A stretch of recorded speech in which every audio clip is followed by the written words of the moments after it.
Salut la team, j'espère que vous allez bien aujourd'hui. Vidéo où j'ai envie d'aborder avec vous le cas de la petite Lola qui est morte dans des circonstances absolument abominables.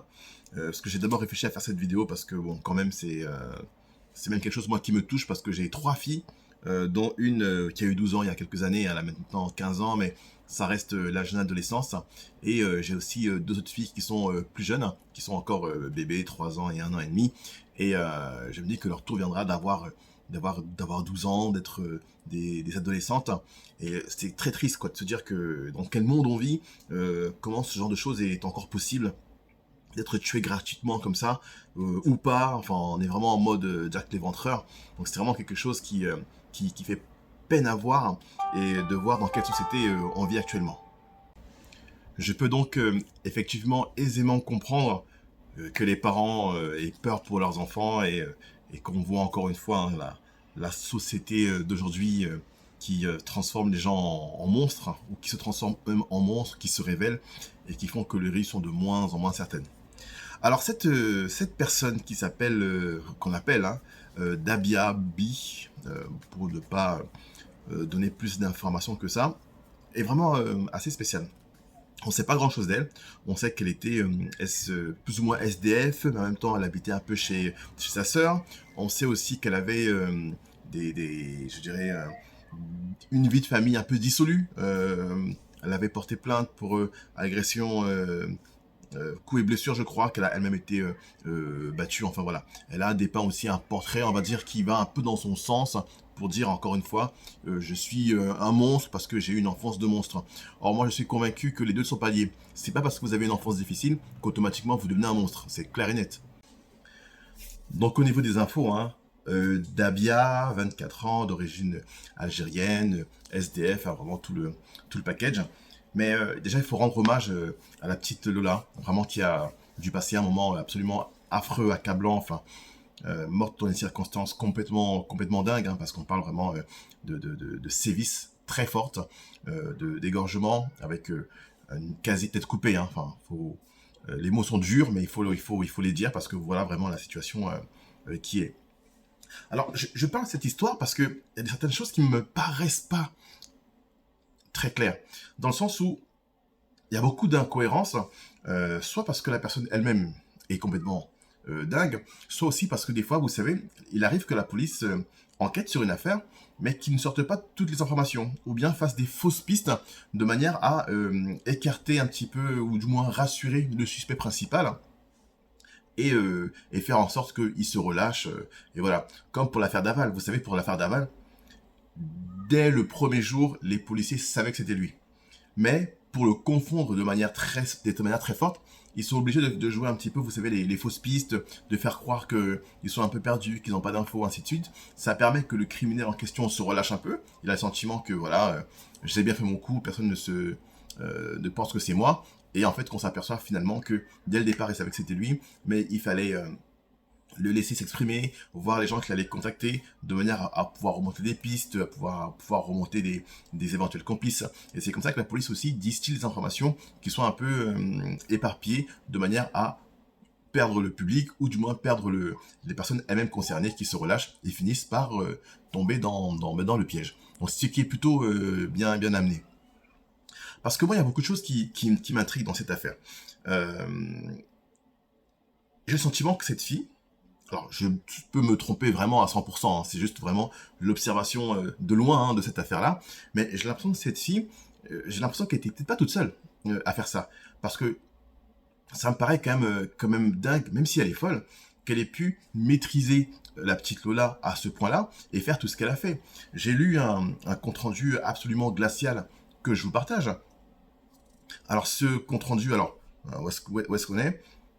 Donc, Dabia avoue avoir scotché le visage de Lola. C'est sans doute ce qui a causé la mort par asphyxie. Ensuite, elle explique après aux enquêteurs avoir écouté de la musique, bu un café, avant de larder le corps de coups de couteau. C'est un peu fou, quoi. C'est vraiment dingue, quoi. Ensuite, expliquer avoir bu le sang de la victime dans une bouteille ce que les policiers n'ont pas constaté, enfin, ils n'ont pas retrouvé de bouteille. Donc ça, c'est des choses qu'elle dit, des choses qui sont complètement aberrantes. Mais la question que je me pose, c'est déjà l'éventuelle complicité. Parce que, vous savez, moi, j'ai des cousines, des nièces qui ont à peu près le même âge. Donc on s'amuse, vous savez, des fois on s'amuse on joue à cache-cache, on fait des trucs et tout. Des fois je joue le monstre pour maîtriser ma petite cousine. Mais même à 12 ans, et pourtant moi je fais quand même 110 kilos, donc vous voyez, plutôt costaud, hein, je fais quand même 110 kilos. Et des fois elles arrivent quand même dans les jeux à me repousser, à s'échapper, ainsi de suite. Mais je me dis que cette Dabia, donc on a vu le corps, c'est pas une athlète de haut niveau. On n'est pas sur un monstre. Elle a réussi à maîtriser aussi facilement, même une enfant de 12 ans. À 12 ans, vous savez, vous avez quand même de la force, vous avez des réflexes qui vous permettent de vous en sortir s'il y a un souci. Donc je suis quand même étonné qu'une femme qui elle-même soit aussi frêle ait pu faire ça à la petite sans qu'il n'y ait aucun cri. C'est ça, parce qu'elle a amené enfin, tout ce qui a été dit. Elle a été lardée de coups de couteau, elle a été violée, elle a été plein de choses. Personne n'a entendu de cri dans cette affaire. Dans un immeuble, dans un appartement, aucun témoin, aucun cri entendu. C'est quand même quelque chose moi qui me paraît aberrant. Un autre élément qui m'intrigue pas mal, c'est cette histoire de malle. D'où vient cette malle? Est-ce que c'est une malle qu'elle a trouvée? Parce qu'apparemment, sa sœur habitait également dans l'immeuble. Donc, est-ce que c'est une malle qu'elle a trouvée dans l'immeuble, ou du moins chez sa sœur, ou c'est pour ça que je parle de préméditation, parce que pour avoir une malle qui est prête à transporter un corps, ça veut dire que c'est déjà une grosse malle. Et tout le monde n'a pas une malle de cette taille-là. Et si c'était la malle de la sœur, quand la sœur est rentrée, puisqu'apparemment la sœur est rentrée, et Dabia lui a demandé accompagne-moi tirer cette malle.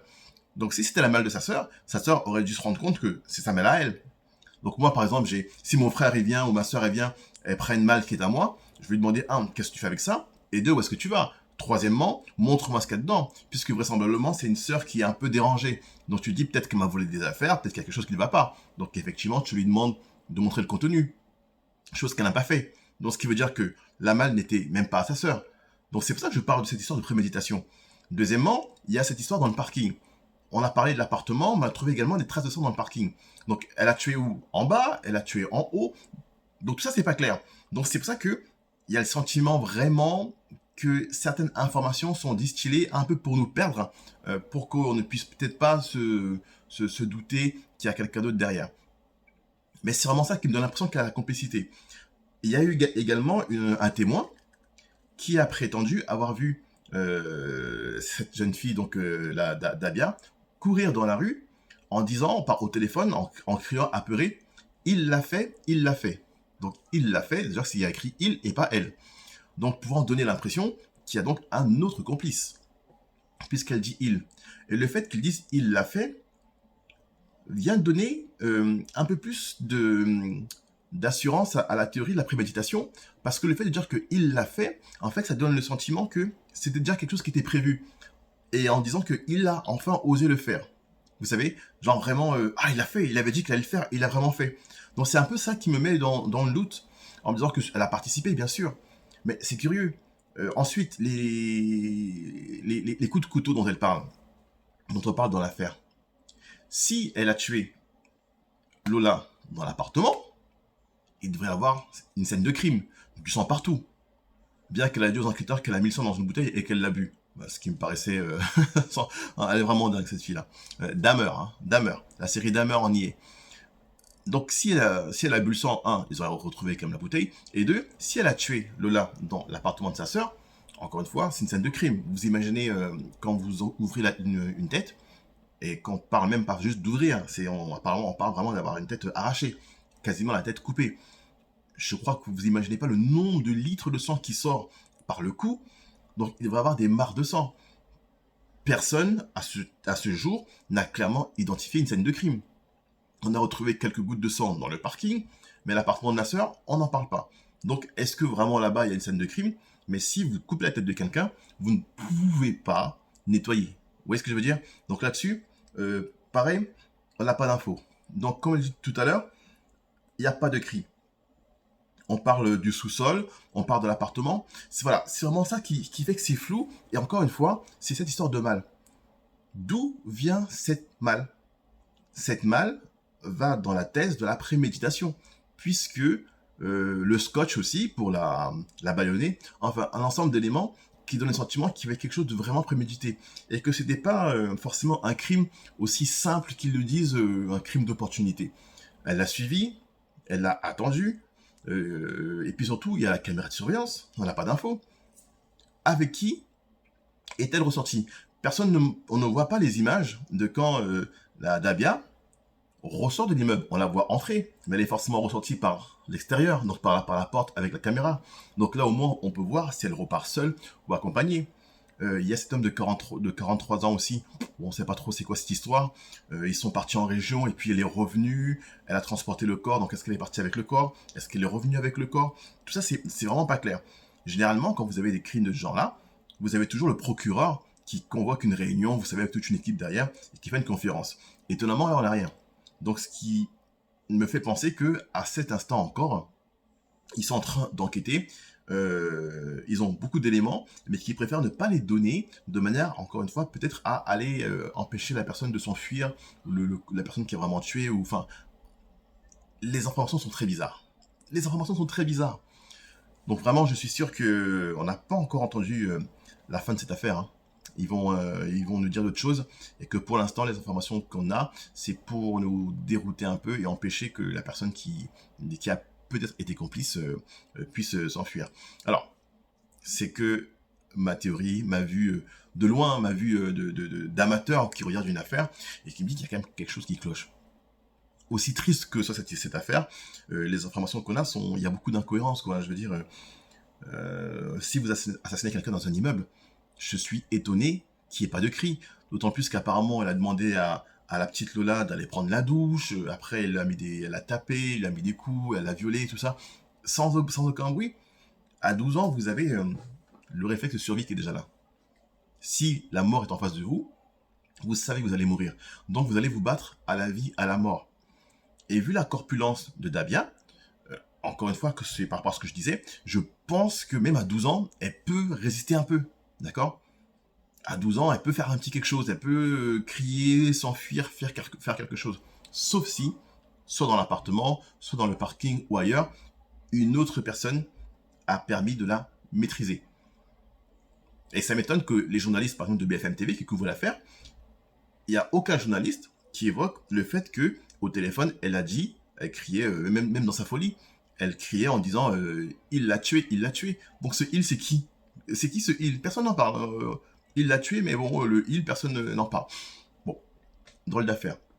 Donc on va suivre ça en espérant qu'on va vite trouver le véritable dénouement, ne serait-ce que pour la famille.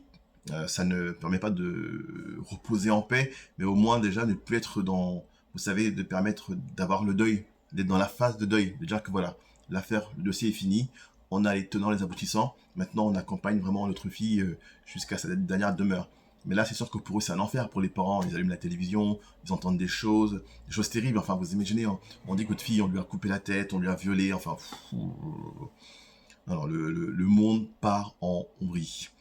Donc, protégez-vous, protégez vos enfants. Messieurs, protégez vos filles et vos fils aussi. Mais je pense que la société fait qu'aujourd'hui, les filles sont malheureusement un peu plus exposées quand même à ces violences-là que les hommes, à cet attrait malheureusement sexuel, hein, parce que voilà, les filles vont se développer, elles ont des âges où elles ont déjà des formes, et des hommes, hélas, ou des femmes, mais plus souvent des hommes, peu scrupuleux, mais ont des ambitions morbides et mettent la vie de nos enfants en danger.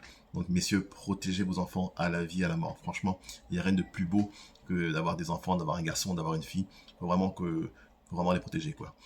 Bon courage, je vous tiens au courant, on enquête sur le dossier et on voit ça. Ciao.